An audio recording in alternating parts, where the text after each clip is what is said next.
Como eu falei para vocês, a nossa entrevista de hoje é super importante porque a gente vai falar sobre a educação infantil, os desafios e as perspectivas que orbitam em torno desse tema. A gente sabe que a educação infantil é o primeiro passo de um futuro que está sendo construído no mundo, numa sociedade, em lugares. Então, os primeiros anos de vida, eles são muito determinantes. E quando se trata da educação infantil, fica mais relevante ainda. Com esse mundo em transformação, cheio de desafios, as famílias um pouco não muito aflitas, precisando de orientação e de entendimento de que página nós estamos quando se trata da infância, no contexto de educação, e as escolas também, públicas e privadas, de modo geral, tentando entender o que proibir, o que permitir, quais são as experiências, as vivências, porque nunca se falou tanto em construção de habilidades dentro de uma perspectiva que está sempre voltada para o futuro, que já começa agora.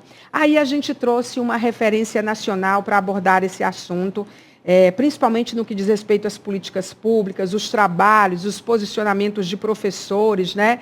Ela é uma socióloga maravilhosa, a professora Rita de Castro de Freitas Coelho, que acalenta educadores no Brasil inteiro, porque a forma como ela percebe a educação infantil, o ponto de vista dela, a perspectiva, não só experiente, né, porque por ela já passou como pessoa pública nessa área, dentro do Ministério da Educação, por vários ministros, e ela é hoje uma autoridade com a dor e a delícia do que significa ser autoridade em relação a algum assunto no Brasil ou no mundo, não é, professora? Num mundo tão em transformação.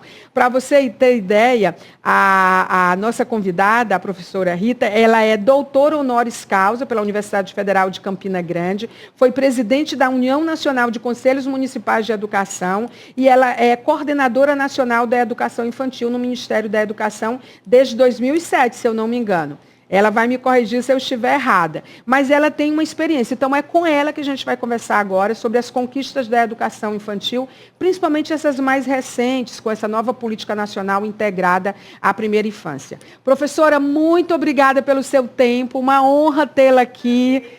Sempre que eu fui atrás de uma referência na área de educação infantil, na área da infância, todas as pessoas mencionaram o seu nome. Eu sei que seu tempo é muito valioso e eu gostaria de agradecer aí esse tempo que você vai ficar com a gente aqui nos próximos minutos. E eu queria começar, além de lhe dar as boas-vindas, perguntando quais são os avanços de fato na educação infantil brasileira. A gente tem um modelo a ser seguido? Quais são os parâmetros que a gente tem dentro desse mundo que está em transformação e que tem tantas perguntas? Bem-vinda. Então, muito obrigada. Eu também quero agradecer a oportunidade, né, de dialogar com um público de um estado tão querido, de um município tão importante, que tem também uma boa política de educação infantil, né? É muito bom para mim, além de ser um prazer, é um dever de quem está na coordenação nacional dessa política. Você me permite uma correção. Eu Sim. estou como coordenadora nacional, eu estive desde 2007 até 2016. Sim. Aí nós tivemos o golpe, eu saí do MEC e voltei agora, em fevereiro do ano passado, com a nova equipe de gestão federal, né? Então, Sim. não é que eu estou direto, né? De 2007 a 2017 a 2023, eu estive fora da gestão do governo federal. O primeiro avanço da sociedade é que a sociedade reconhece, quer e demanda uma vaga em creche e uma vaga em pré-escola. A sociedade entendeu a importância da educação como dever do Estado desde os primeiros anos de vida, tá? Essa é uma determinação da Constituição de 88, mas é uma implementação da política a partir de 2007, que vem crescendo com uma forte necessidade e reivindicação da sociedade, das famílias, né, das comunidades, dos municípios. esse é, na minha opinião, o maior avanço. Porque não adianta o Estado ter uma política avançada que a sociedade não reivindica, não atende, não luta por ela. O segundo avanço é o avanço no âmbito da política. Então, o Brasil possui muitas políticas voltadas para a primeira infância. O que é primeira infância? Primeira infância é a faixa etária de 0 a 6 anos de idade. E o Brasil não possui uma política nacional integrada de primeira infância. Ele atende esse público, essa população de 0 a 6 anos, em diferentes políticas, na saúde, na assistência social, nos direitos humanos, na cultura, na educação. Na educação, a forma que o Estado cumpre o seu dever com esta educação é por meio da educação infantil, que é a primeira etapa da educação básica, e é dividida e organizada em 2 subetapas. A pré-escola, de matrícula obrigatória para as famílias, a partir de 4 anos completos da criança, e a creche, que não é uma matrícula obrigatória. A família pode optar. A família quer compartilhar a educação do seu bebê, da sua criança de 3 anos, de 2 anos, com o espaço público. Então, ele tem a creche.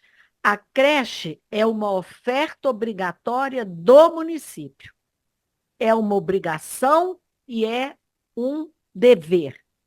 Mas não é uma matrícula obrigatória da família. Entretanto, olha que interessante, é onde nós temos a maior demanda não atendida, é por vagas em creche. Tá? Então, você percebe que as famílias realmente querem. E quando você pergunta assim, o que você espera da creche? Se você perguntar o que você espera do ensino fundamental, as famílias respondem: eu quero que meu filho aprenda a ler e escrever, eu quero que ele passe no vestibular, eu quero que ele tenha um bom emprego, e ele precisa da escola para isso. Se você perguntar na creche, a família fala: eu quero compartilhar a responsabilidade de educar crianças tão pequenas numa sociedade desigual e em transformação. Sim. É uma expectativa da família, ela não se sentir sozinha. O que eu faço com uma criança de 2 anos que está mordendo todo mundo? O que é certo eu fazer? Pode usar a tela? Sim. Pode escrever? Então, essa é a ansiedade da família. Para educar uma criança que nem você, nem eu, nem o Estado, nem Teresina, nem a escola sabe educar para que sociedade? Daqui a 10 anos, o que será o mundo? O que será a sociedade, a humanidade, com a inteligência artificial, com as redes da internet, com os Googles da vida, né? E você, quem convive com crianças pequenas, percebe uma mutação nessas crianças. Você está falando de uma camada de creche onde os pais são mais conscientes, você está falando de uma camada onde os pais já têm uma certa clareza, pelo menos básica, do que eles esperam da escola, e aí, lhe ouvindo falar, eu senti a necessidade de perguntar o que está sendo feito para minimizar as desigualdades de acesso à educação infantil de qualidade no Brasil. Porque quando você falou de abraçar, de envolver, de incluir, eu fiquei pensando nos mais vulneráveis ainda, né? Como é que está a educação infantil na zona rural, nas áreas indígenas, né? O Brasil tem uma responsabilidade enorme, e é um país enorme. A responsabilidade de vocês de pensar essa diversidade cultural, geográfica, é realmente gigante. Como que isso está contemplado nas atuais ações?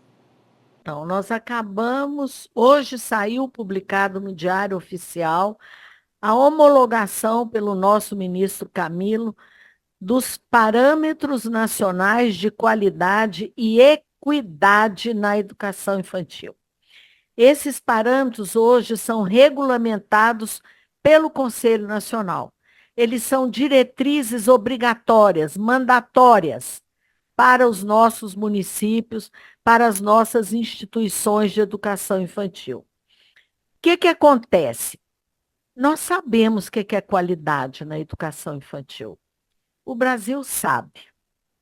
Água potável, banheiro adaptado, professor habilitado em nível superior, brinquedos, livros de literatura, infraestrutura com acessibilidade, com janelas na altura das crianças, com segurança. Nós sabemos, e em muitos locais isso existe, mas não existe para todos. Por que não existe? Porque a nossa sociedade é desigual.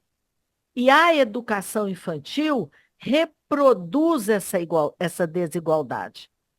Ela não é uma política que consegue atingir a igualdade de direitos e oportunidades. Porque a nossa sociedade não consegue isso. Não consegue isso para a saúde, não consegue isso para o ensino superior, não consegue isso para a assistência social, né? E também não consegue na educação infantil. Então, enfrentar a desigualdade é hoje o primeiro compromisso do governo federal. E aí nós estamos tentando, né, definir na assistência social, com o CAD único, com o Bolsa Família, na saúde, né, com a saúde da criança, com o programa de vacinação. Com professores qualificados, professora? Muito, muito. Essa é a nossa luta, tá? Professores habilitados em nível superior. Mas nessa luta, nós não temos o apoio da sociedade. Você não levaria a sua criança pequena, você pode até levar para benzer, você pode até levar para tomar um chá, mas você leva lá no hospital e você leva na unidade básica de saúde. A família exige um médico, um pediatra. Na educação, a família aceita qualquer pessoa carinhosa, boazinha. Ela não foi informada dos seus direitos, né, de ter qualidade nisso. Porque assim, a formação e capacitação contínua dos professores na educação infantil, elas impactam totalmente na qualidade do ensino das primeiras fases dessa escolarização, né? Impacta totalmente no jeito que você pega a criança, no jeito que você dá banho. Dar banho nesta idade é uma atividade pedagógica, é uma atividade formadora da identidade da criança e do conhecimento que essa criança passa a ter do mundo. Se o mundo é acolhedor, se o mundo é agressivo, né? Trocar uma fralda é uma atividade de formação da identidade. Se você troca com nojo, se você troca sem olhar para a criança, você constrói uma compreensão nessa criança. Se você troca dialogando, sorrindo, elogiando a criança, né, você cria uma outra compreensão nessa criança de mundo. Então, na educação infantil, tudo é pedagógico. Tudo é pedagógico.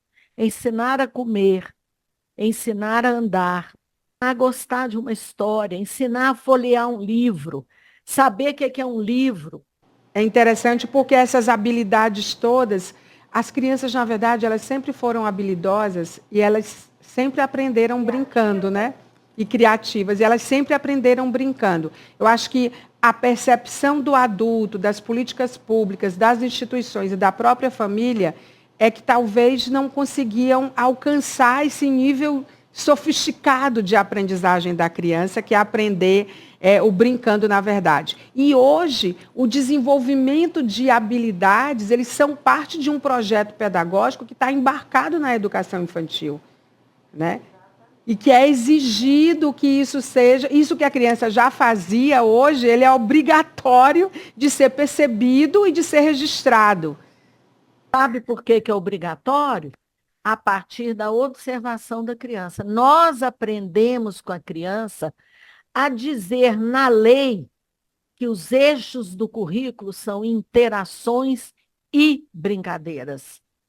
Aliás, esses eixos novos que vocês apresentaram, eu fiquei muito impressionada com a qualidade deles. Artes visuais, música, movimento, matemática, linguagem oral e escrita, natureza e sociedade. E aí eu queria lhe perguntar sobre teatro, né? Eu esqueci alguns, né? Está em artes também, né? Está em muitos aqui. Natureza e sociedade seria o eixo onde se insere contextos sobre sustentabilidade, combate a preconceitos, noções de ética desde criancinha. É nesse eixo, professora? Todos os eixos. Porque esse eixo da ética e da sustentabilidade, ele hoje é transversal. Sim. Em todos Sim, os verdade. eixos, né? Porque, na verdade, se nós não construirmos uma sociedade comprometida com esses eixos, a humanidade pode acabar. É fato isso. Não o planeta, mas a humanidade pode acabar. Olha o que está acontecendo com a crise climática. Sim, a crise Olha os climática sem eventos precedentes. dramáticos da crise climática. E a gente está diante de uma geração, que é essa geração alfa, nascidos de 2010 para cá, que vai vivenciar isso de uma forma muito mais imersa do que todos nós. Muito intensa. Eu queria ressaltar o que nós, na educação infantil, chamamos de direitos de aprendizagem. O que que a criança tem que aprender na educação infantil? O primeiro direito é aprender a conviver, a participar, a brincar. A gente não nasce sabendo brincar. Brincar é um aprendizado cultural, no qual as crianças são nossas mestras. E nós desaprendemos a brincar, viu? Sim, Não era para totalmente. desaprender, não, mas a gente desaprendeu. Verdade. Massacrado por uma sociedade adultocêntrica, né? E o direito de conhecer-se, o direito de explorar. Esses são os direitos que a educação infantil tem que atender. Para atender esses direitos, ela tem que dialogar com a criança como centro da educação infantil. É a criança que diz o que ela está curiosa, o que ela está pronta para aprender. Interessante como, do jeito que você coloca, claramente fica muito evidente que os professores são, mais do que nunca, mediadores e curadores de conteúdo, né? Porque é uma relação de ensino e aprendizagem que é muito dinâmica, e você aprende com as crianças. Se você aprende com as crianças, esse é um processo, uma metodologia que eu imagino. Eu queria aproveitar também que estou aqui com você, que estamos, né? E perguntar como é que a tecnologia, nesse mundo em transformação, ela pode ser usada de maneira saudável na educação infantil, sem substituir essas interações humanas e esse aprendizado lúdico.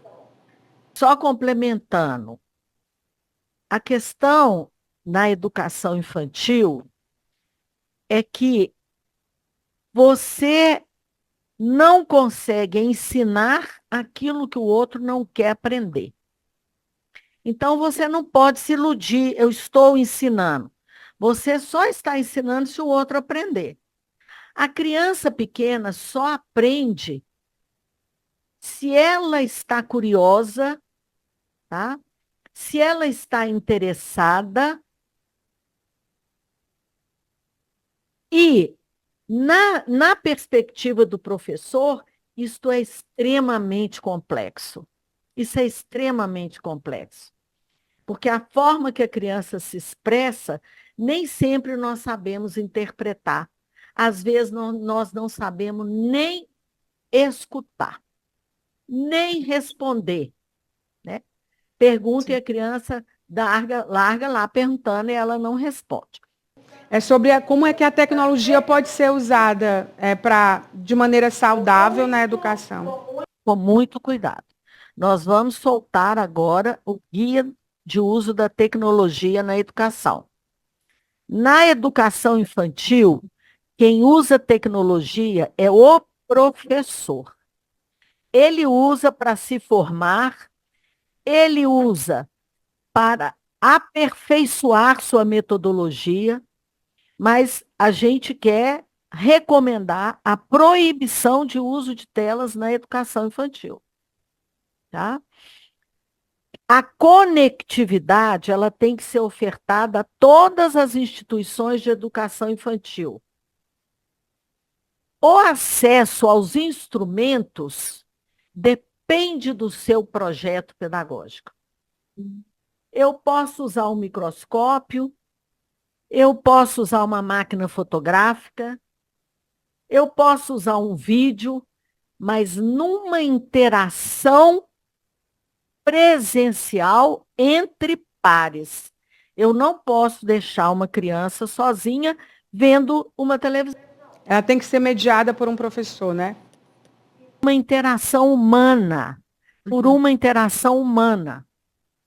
Onde a interação pode ser criança-criança, criança-professor, criança-adulto, tá? Mas é uma mediação humana, não é uma... Então, nós não recomendamos tablet na educação infantil, né? Nós não recomendamos computadores, celulares, né? Esses são equipamentos do professor ou são experiências que precisam ser possibilitadas às crianças, mediadas por uma intenção pedagógica e por uma relação com um par humano. Pode ser uma criança, pode ser um adulto, pode ser uma merendeira, pode ser um professor. Pela primeira vez, a gente está diante de uma geração 100% digital, né? A Alfa.